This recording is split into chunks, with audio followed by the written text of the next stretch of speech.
پوښتنه: په قرآن کریم کې تر ټولو لوی سورت کوم دی؟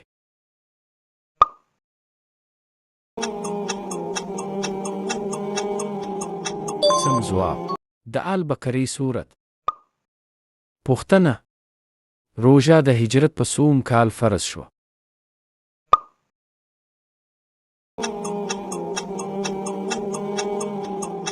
سم ځواب د هجرت په 2م کال. پوښتنه: دا به څه سورت د کوم صحابي په هکله نازل شوی دی؟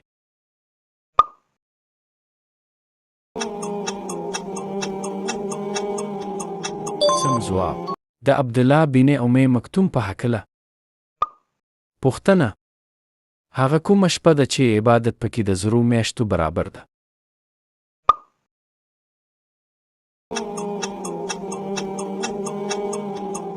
سم ځواب لیلة القدر.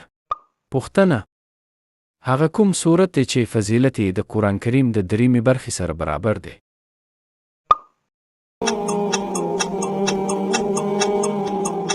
سم ځواب سورة الاخلاص. پوښتنه: په قرآن کریم کې د اوړي او ژمي یادونه په کوم سورت کې شوې ده؟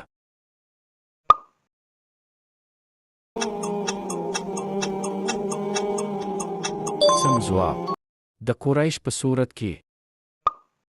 پوښتنه: په قرآن کریم کې د اوړي او ژمي یادونه څو ځلې شوې ده؟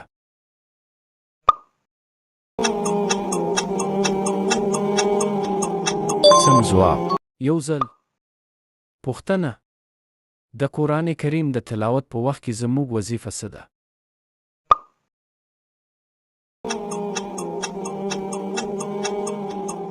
سم ځواب غوږ نیول او سکوت کول. پوښتنه: د حضرت محمد صلی الله علیه وسلم تر ټولو لویه معجزه کومه ده؟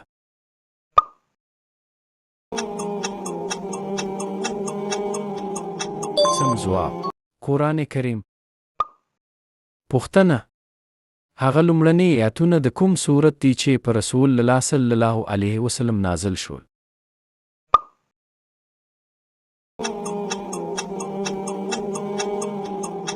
سم ځواب د سورة العلق لومړني آیاتونه. پوښتنه: رسول الله صلی الله علیه وسلم په خپل ژوند کې څو کاله د رمضان روژې نیولې دي؟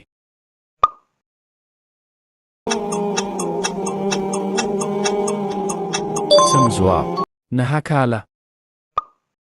پوښتنه: هغه کوم سورت دی چې د 2 پیغمبرانو په نومونو سره ختم شوی دی؟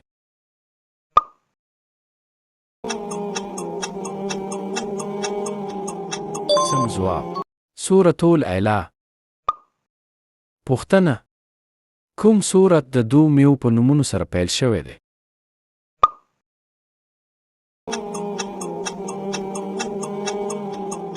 سم ځواب د تین سورت چې د زیتون او انځر په نومونو سره پیل شوی ده. پوښتنه: په قرآن کریم کې تر ټولو کوچنی سورت کوم دی؟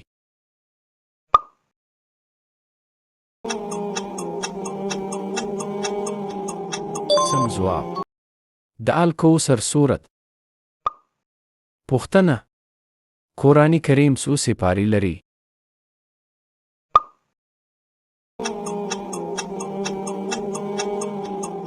سم ځواب 10 سپارې لري.